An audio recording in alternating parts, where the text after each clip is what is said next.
अज्ञानी और ज्ञानी की उपासना की बात कही थी, पर आचार्य महाराज आगे कह रहे हैं कि आत्मा का जब साधक ध्यान करता है तो उस ध्यान करने से योगी को क्या लाभ होता है। जब योगी दुनिया की बाहरी जगत को भूल के केवल आत्मा का ही आलम्बन ले लेता है तब उस योगी को क्या लाभ होता है। क्योंकि यहाँ तो अध्यात्म और आत्मा की बात कही जा रही है।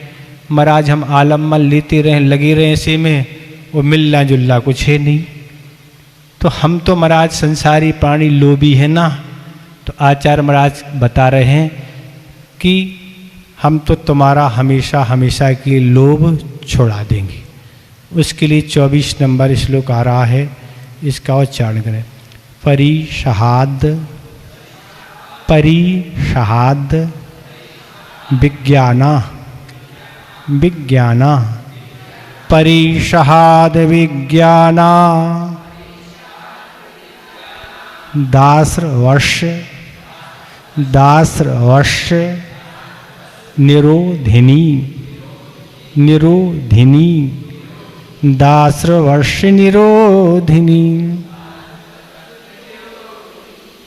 जायते ध्यात्म ध्यात्म योगेन जायते ध्यात्म योगेन कर्मणा माशु निर्जरा कर्मणा माशु निर्जरा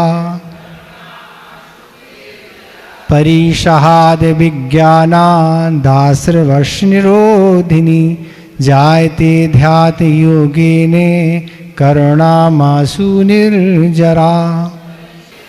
ठीक हो रहा उच्चारण? क्या कह रहे हैं? अध्यात्म योगेन परिषहादि अभिज्ञानात् आत्मा का ध्यान करने के काल में परिचय तथा उपसर्ग आदि का उपयोग नहीं जाता। दासवर्ष निरोधनी कर्मणाम निर्जरा आसु जायते, तो उससे कर्मों के आश्रव की निरोधक पुराने कर्मों की निर्जरा शीक होने लगती है। इसमें आचार्य महाराज बता रहे कि वह जब साधक आत्मा का ध्यान करेगा योगी तो उसको क्या लाभ होगा। तो आत्मा का ध्यान करने के काल में आत्मा का ध्यान मुनिराज जब करते हैं आत्मा का ध्यान तो पर पदार्थों से मुख को मोड़ते हैं। ध्यान तो एक समय में एक ही का होगा, या तो पर का होगा या आत्मा का होगा।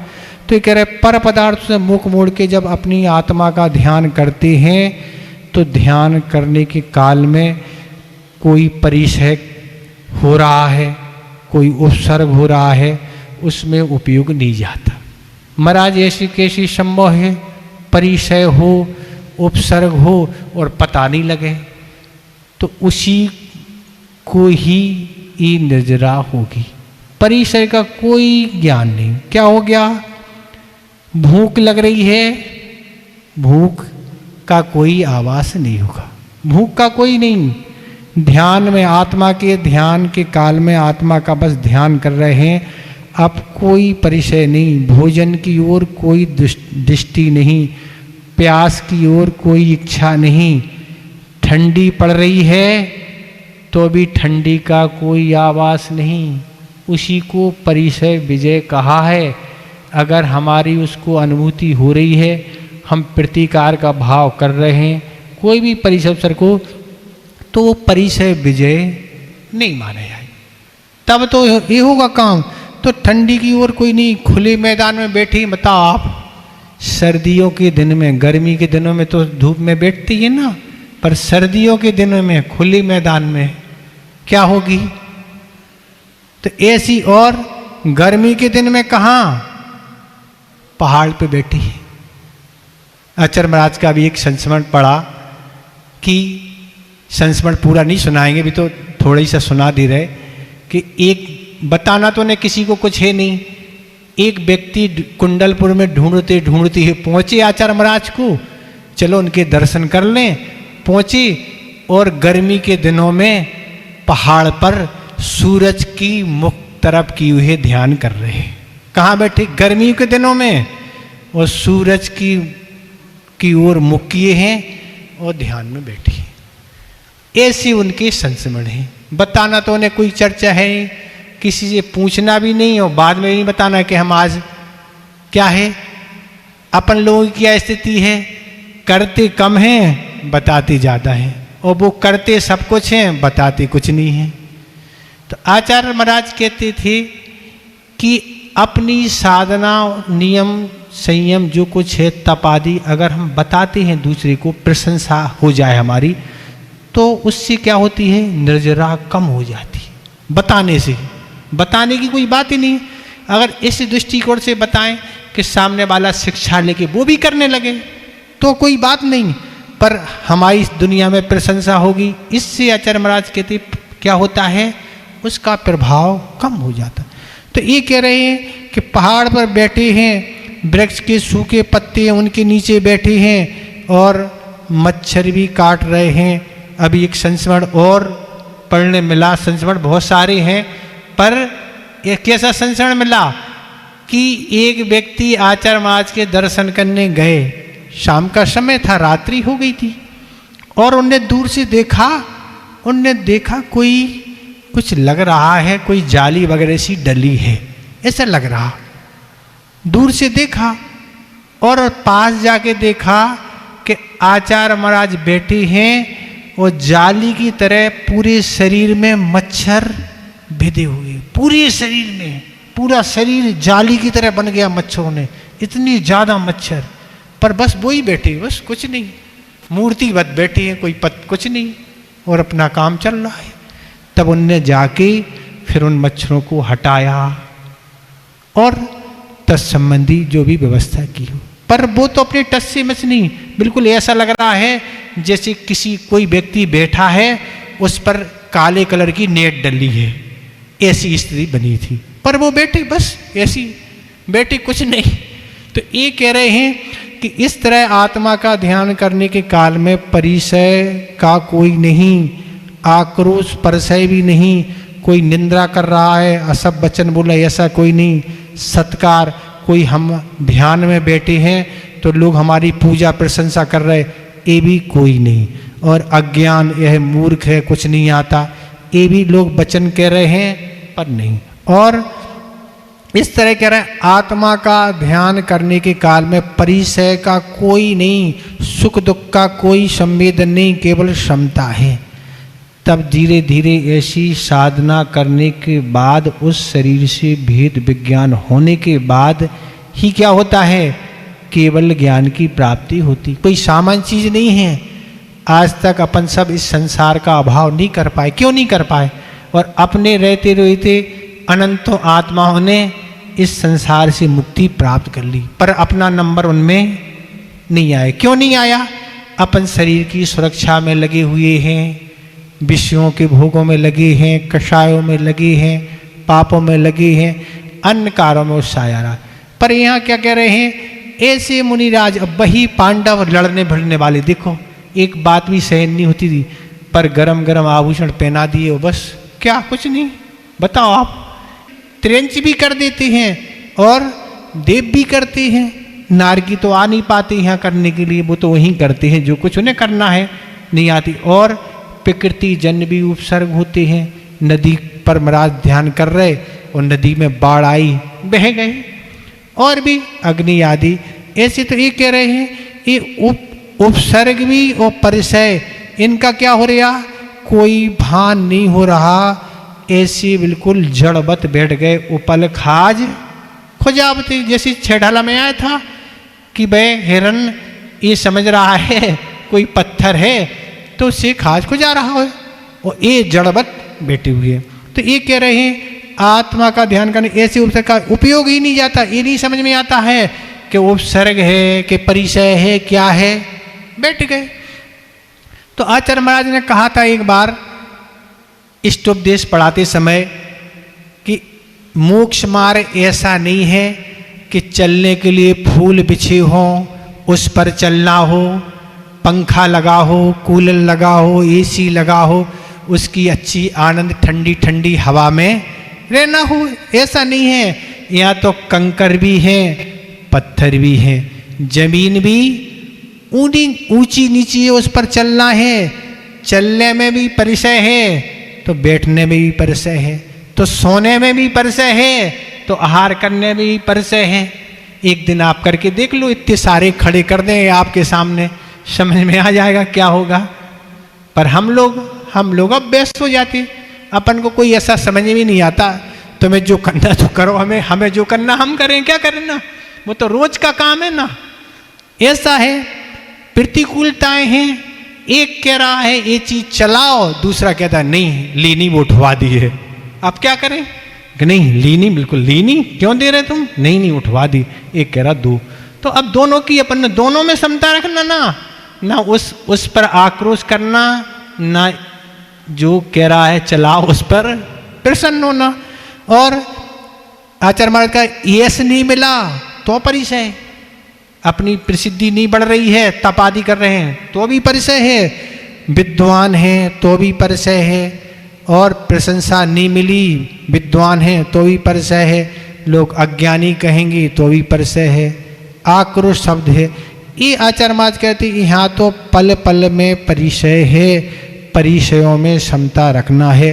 अगर समता है तो संबर और निर्जरा होगी, और यदि मन समता की जगह ममता में चला गया, जैसे अभी तो नहीं चलते, पहले ट्रांजिस्टर चलते थे, रेडियो चलते थे, तो उस समय ऐसे ऐसे उसको चलाते थे, स्टेशनें लगती थी ना, तो कहीं विविध भारती तो कहीं BBC लंदन ऐसी लगती थी ना, ऐसे इसी घुमा। ऐसे ही आचार्य महाराज कह रहे कि समता की जगह अगर ममता आ गई, मोह भाव आ गया, शरीर पर प्रतिकार का भाव आ गया, तो फिर संबर और निर्जरा नहीं होगी। संबर निर्जरा कब होगी, जब समता होगी। समता है ही नहीं तो कहाँ संबर निर्जरा। तो इसलिए ये कह रहे हैं आश्र बस निरोधनी कर्मणाम निर्जरा आसु जायती, तो उससे कर्मों के आश्रव की निरोधक पुराने कर्मों की निर्जरा सीख होने लगती है। क्या कह रहे हैं, जैसे ही वह आत्मा के ध्यान के काल में ना तो उसे परिचय का भान हो रहा है, ना उपसर्ग का भान हो रहा है, ऐसे बैठे तो उस समय क्या हो रहा है, उससे कर्मों का आश्रव की निरोधक, उस समय कर्मों का आश्रय रुक गया, अर्थात कर्मों का आना बंद हो गया, क्योंकि समता है, न राग है न द्वेष है। और क्या हो गया, उससे कर्मों का आश्रय रुक गया, पुराने कर्म निर्जरा सीख होने लगती है। और क्या हो गया, निर्जरा भी चल रही है और पुण्य का आश्रय भी हो रहा, तो उससे कर्मों के आश्रय की निरोधक पुराने आश्रय का क्या होगा, आना भी बंद हो गया, और यहाँ निर्जरा हो रही। दो काम एक साथ चल रहे, कर्मों का आना बंद हो गया और पुराने जो डले हैं उनकी निर्जरा हो रही है। तो इसलिए आचार्य महाराज ने बता दिया यहाँ कि इस तरह उस साधक की स्थिति होती है। आचार्य महाराज ने कहा था कि सतियों की कथाएं पढ़िए। आप महिलाओं से कहा क्या है, सतियों की कथाएं पढ़िए, महापुरुषों की कथाएं पढ़िए, तब आपको लगेगा कि उनके जीवन में जो कष्ट थे उसकी तुलना में हमारे पास तो आज बिंदु भी दुख नहीं है, थोड़ी भी दुख नहीं है। अगर आगम में हम सतियों की और महापुरुषों की कथाएं पढ़ेंगे, उनको जितने कष्ट उठाना पड़े, परेशानी तकलीफ हुई, उतनी तकलीफ की अपेक्षा तो हमें आज बिंदु के बराबर भी नहीं है। पर उन्होंने क्या किया, साहस जुटा के अपने धर्म को नहीं छोड़ा, लक्ष्य को नहीं छोड़ा, और इस तरह वह अपने लक्ष्य को प्राप्त कर गए। सीता की आप समस्या देख लो ना, जब से आई सो दुख के अलावा कुछ मिला नहीं, पर अंत में परीक्षा देके और दीक्षा लेके अपने स्वर्ग चली गई। इतनी कष्ट परेशानी होती हुई महाराज, इसलिए हमने आपको एक दिन बता ही दिया था कि सीता का जो जीवन है, पर ये जब हम सतियों महापुरुषों की कथाएं पढ़ेंगे तब हमारे अंदर दृढ़ता आएगी। अब हम पढ़ ही नहीं रहे ना महाराज, तो पढ़ नहीं रहे तो क्या होगा, पढ़ नहीं होने से क्या होगा कि हमारे अंदर वो साहस नहीं आएगा। अपने से जो बड़े हैं, जिन पर ज़्यादा उपसर्ग कष्ट परेशानी आई हैं, उनका जीवन पढ़ेंगे तो अपन को लगेगा नहीं हम पर भी तो कम है। और हम जो हमसे सुख में रहने वाले जीव हैं उनका पढ़ेंगे तो लगेगा नहीं देखो उनका जीवन कितना सुखी है और हम बहुत दुखी हैं। तो उल्टा होगा। तो दुखी व्यक्ति का जीवन पढ़ने से लगेगा नहीं हमें तो बहुत कम ही दुख है ना, उन पर तो बहुत सारे आ रहे हैं। तो फिर हमारे क्या होगी, साहस बढ़ेगा और हमारे कर्मों की निजरा होगी, हमारी साधनाएं बढ़ेंगी, नहीं तो नहीं बढ़ेंगी। तो इस तरह यह है आपका श्लोक हो गया। ठीक है, इसमें कुछ पूछना तो पूछ ले।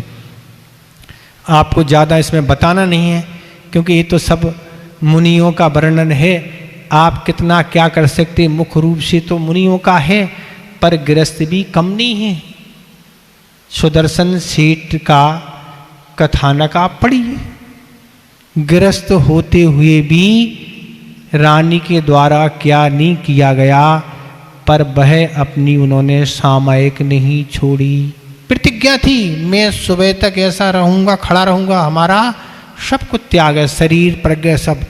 बस रानी की अनेक चेष्टाएं सुदर्शन सेठ को कोई प्रभावित नहीं कर सकी और अंत में सुदर्शन सेठ की विजय हुई। और भी महापुरुषों के जो गृहस्थ में, मुनियों की तो ठीक है, ऐसे मुनियों के अलावा गृहस्थों के भी आपको वर्तमान युग में कई कथानक मिलेंगे जिन्होंने इस तरह काम किया और अंत में लक्ष्य प्राप्त करके मोक्ष को प्राप्त कर लिया। अध्यात्म योग का आलम्बन किस तरह लिया जाता है और निरंतर वृद्धि कैसी, इसमें आचार्य महाराज बता रहे कि अध्यात्म योग का आलम्बन किस तरह लिया जा सकता है। उसके लिए 25 नंबर श्लोक आ रहा है, इसका उच्चारण करें। कटस्थ करता है मिति, कटस्थ करता है मिति, संबंधा संबंधा स्याद द्वयोर द्वयोः द्वयोर द्वयोः संबंधा स्याद द्वयोर द्वयोः। ध्यानम ध्येयम यदात्मैव, ध्यानम ध्येयम यदात्मैव, संबंधा कीदृशः तदा, संबंधा कीदृशस्तदा, कटस्थ करता हिमिति, संबंधा स्याद् द्वयोर्द्वयोः, ध्यानम ध्येयम यदात्मैव, संबंधा कीदृशस्तदा। ठीक हो गया उच्चारण। कह रहे हैं अहम कटस्थ करता इति संबंधा द्वयोर द्वयो स्यात्, मैं चटाई का बनाने वाला हूँ। इस प्रकार कर्ता कर्म संबंध भिन्न भिन्न दो पदार्थों में होता है।